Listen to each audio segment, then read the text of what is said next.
Allez, bonjour à tous, j'espère que vous allez bien. Aujourd'hui, on va faire une analyse de Solana, court, moyen, long terme. On verra s'il y a des opportunités. Et sur du moyen terme, il y a un niveau, le niveau des 102 dollars que je surveille. On a du mal à le casser, mais si on le casse, on pourrait avoir des opportunités que je vous expliquerai dans cette vidéo. Alors sur du long terme, bon, la dynamique est haussière. Globalement, en ce moment, je me concentre surtout sur Solana et Chainlink. Alors, il n'y a pas trop de setup qui s'enclenche. Le marché est un peu compliqué en ce moment. Moi, franchement, de mon côté, et c'est ce que je vous conseille de faire, au vu de la charte du BTC, au vu de la saisonnalité, il n'y a pas trop d'opportunités. Je vous conseille d'être dans une phase où vous vous renseignez sur l'écosystème crypto. Vous continuez d'apprendre pour vous préparer pour le prochain cycle, d'accord? Il y en a beaucoup qui cherchent toujours à trader. Oui, quand on a du momentum, quand on a de la volatilité, c'est le moment, c'est là où il faut trader, d'accord? Voilà, quand on a ce genre de phase de hausse, c'est là où c'est intéressant de trader, de chercher des opportunités.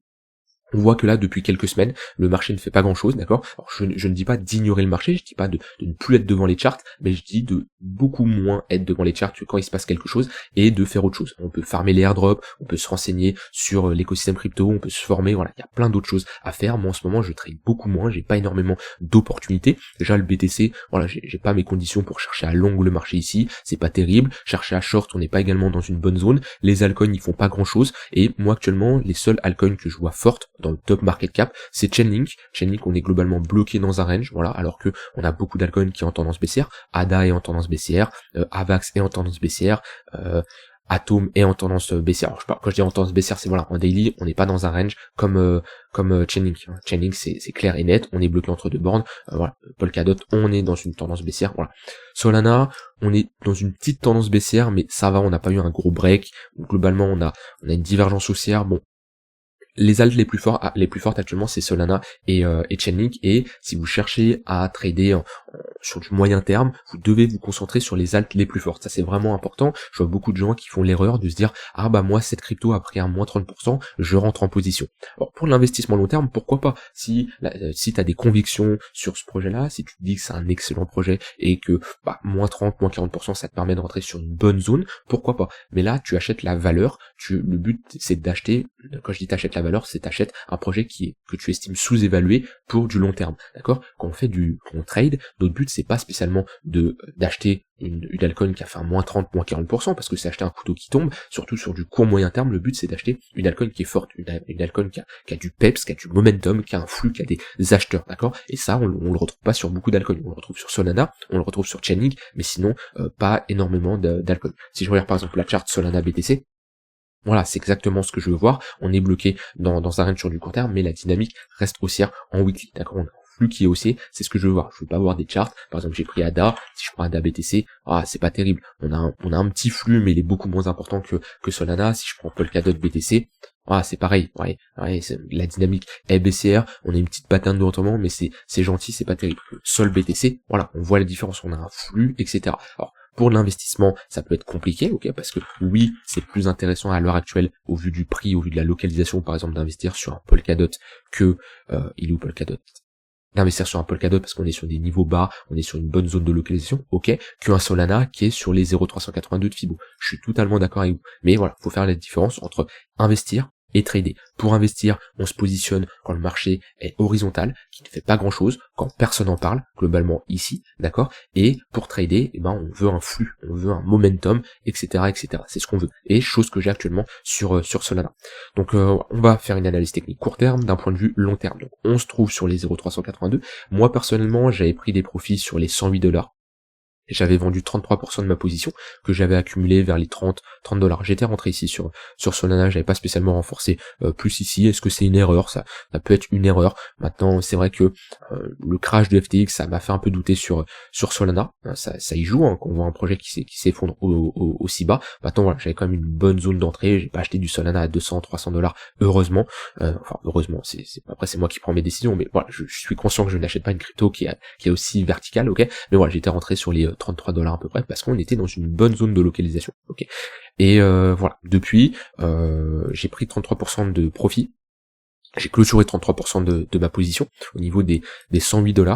Ok, pourquoi? Parce que j'estimais qu'à ce moment-là, j'avais une part de Solana, j'étais surexposé en Solana. Quand vous avez ici un portefeuille crypto, donc vous avez tout simplement différents projets, hein. Il y en a certains, ça va être un petit pourcentage de vos toilettes, ok, peut-être 2%, 3%. Par exemple, moi sur Ether, j'ai du 45%, sur Atom, j'ai du 15%, sur BTC, j'ai du 15%, sur Solana, j'avais du 4% au moment où je m'étais positionné. Et en fait, la hausse qui était plus importante sur Solana que sur les autres cryptos, ces 4% se sont transformés en 7-8%. Et moi, j'avais estimé que au-dessus de 7%, c'était trop, d'accord? C'était trop. Alors, ça veut pas dire que Solana va se cracher, hein. Ça veut dire que j'estime que, au vu du projet, atteindre un 7, 8, 10%, c'est trop dans mon portefeuille pour du Solana. Alors ça veut pas dire que je vends tout, ça veut dire que je rebalance mon portefeuille, je sécurise des profits et je prends du cash en USDT, d'accord? Ça m'empêche pas que peut-être que si on revient chercher par exemple les 0,518 de Fibonacci sur les 55 $, je ne dis pas qu'on va y aller, je dis juste que si il y a un crash sur les cryptos, s'il y a une correction qui se met en place et qu'on retrouve un Solana sur ces niveaux de prix, et rien ne m'empêche de re-rentrer sur le marché avec ces 33%. Alors je ne rengagerai pas tout mon capital,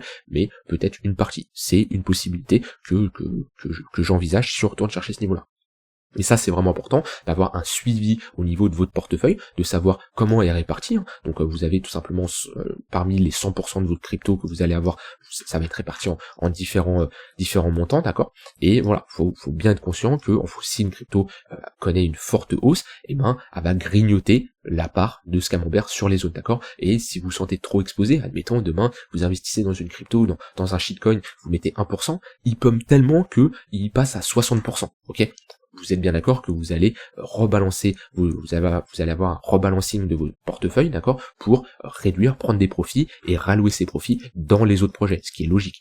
Et vous ne devez pas vous laisser influencer par le prix d'une crypto. C'est pas parce que Solana a pris autant de performance et qu'elle a atteint 7, 8, 10% dans mon portefeuille crypto que je me dis ça y est, Solana au final j'avais décidé de pas dépasser les 7, 8%, et finalement ce projet Pump c'est un projet incroyable. Enfin, je pense que c'est un bon projet. Bon, Solana c'est spécial quand même. J'ai douté à des périodes.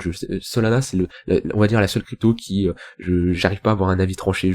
Je veux pas dire que c'est un projet de merde, non pas du tout, mais voilà, c'est Solana et je garde parce que c'est Solana, mais j'arrive pas à avoir un avis décisif, on va dire, sur ce projet. C'est le seul projet de mon portefeuille où c'est ambigu, voilà, je vais dire c'est ambigu. Voilà. Ether, Atom, BTC, j'ai de très fortes convictions. Solana, je sais pas trop quoi en penser, et c'est pour ça que j'ai pris quand même une part de mes profits assez rapidement.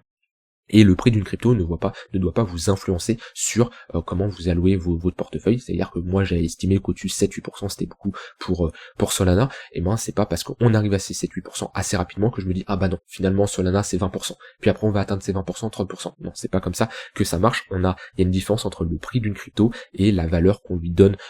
Moi personnellement, une crypto Solana, il n'y a rien qu'à changer entre quand elle était à 67 $ et 100 $ d'un point de vue fondamental. Alors oui, il peut y avoir des ajustements, mais le prix ne doit pas vous dire ok, ce prix est incroyable, c'est-à-dire que le fondat est incroyable. Non, ça veut absolument rien dire, même si sur le long terme, il y a de grandes chances que ça soit corrélé. Voilà, ça c'était un peu sur mon avis d'un point de vue long terme. Maintenant on est sur les 0,382 de Fibo, c'est pas une zone où je chercherai à me positionner. On achète quand le marché est horizontal, ce qui ne fait pas grand-chose, et on vend quand le marché est vertical, tout simplement. Donc ça c'était Solana sur du long terme.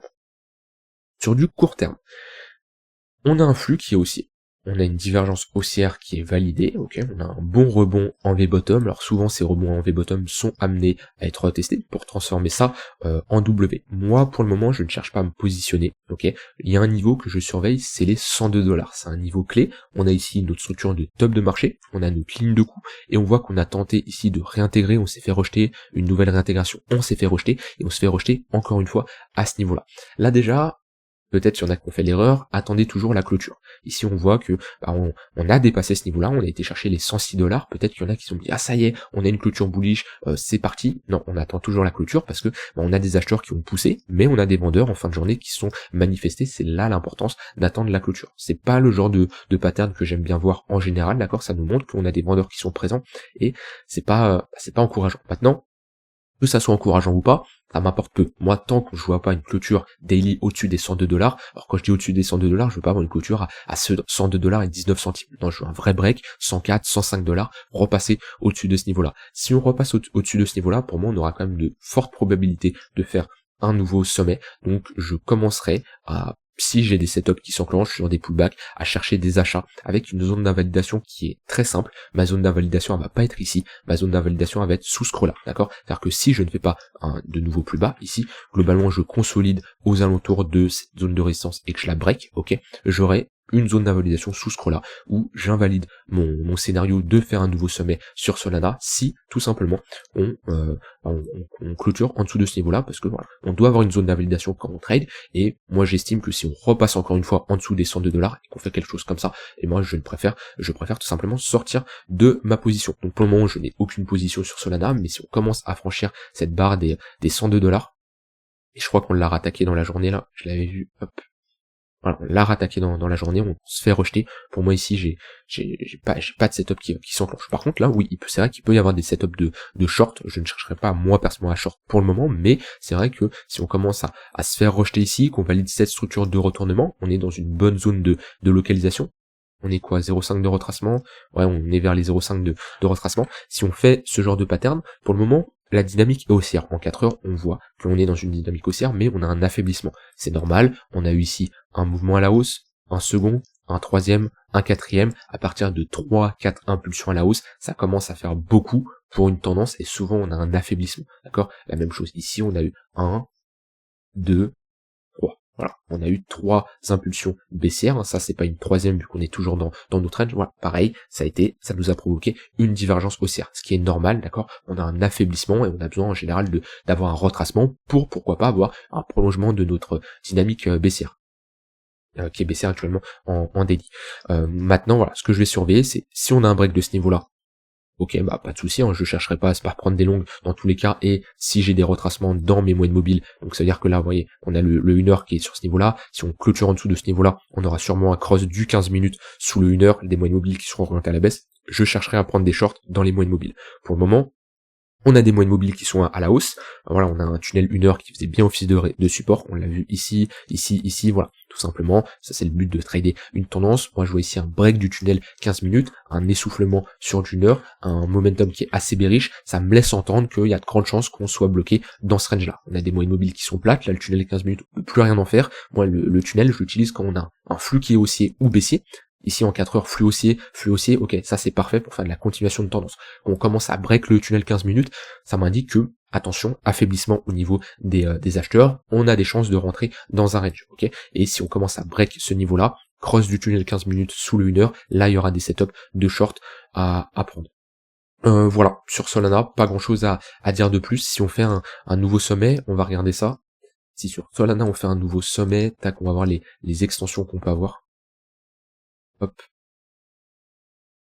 On pourrait aller chercher les 1,118 au niveau des 155 $, qui est une target tout à fait réaliste. Je vais regarder ce que ça nous donne. Si je mets ici un Fibo, ça nous donne, ouais, on a une bonne confluence ici, hein. Très bonne confluence.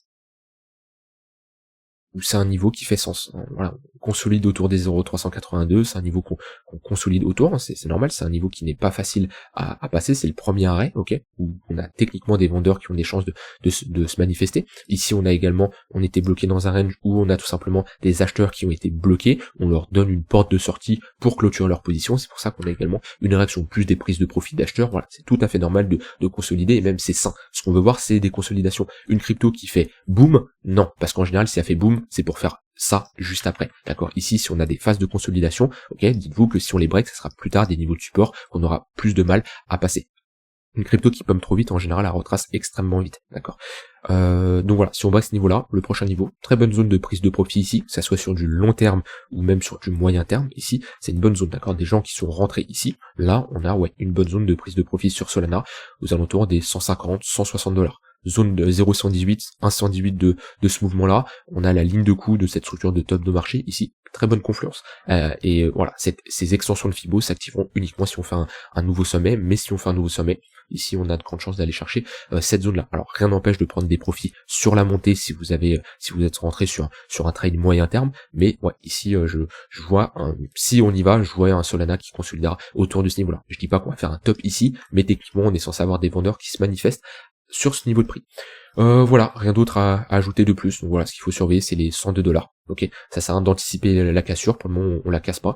Donc voilà, toujours réagissez en fonction de ce que le marché vous donne. Si on break ce niveau-là, ok, bah là on aura des chances de faire un nouveau sommet. Alors quand je dis des chances, c'est pas 100% de chance, c'est toujours des probabilités que vous gérez en fonction de votre gestion de risque, d'accord, très important. Voilà, je vous souhaite une très bonne fin de journée et on se retrouve demain pour une prochaine vidéo. Bye bye.